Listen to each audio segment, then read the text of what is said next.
Samantala, social media nakikitang dahilan sa paglala ng kaso umano ng bullying. Para sa detalye kasama natin, Idol Joanna De Vera. 104.7 IFM. Report!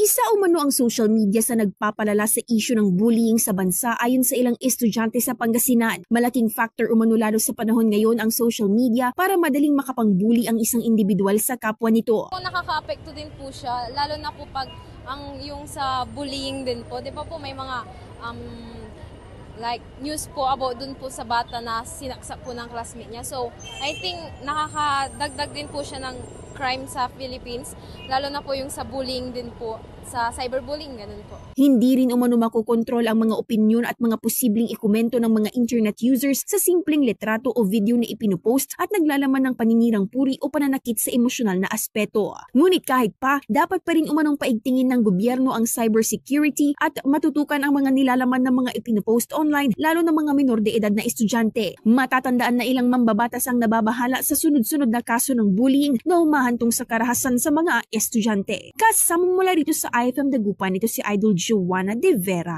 Tatak IFM. IFM News. IFM News.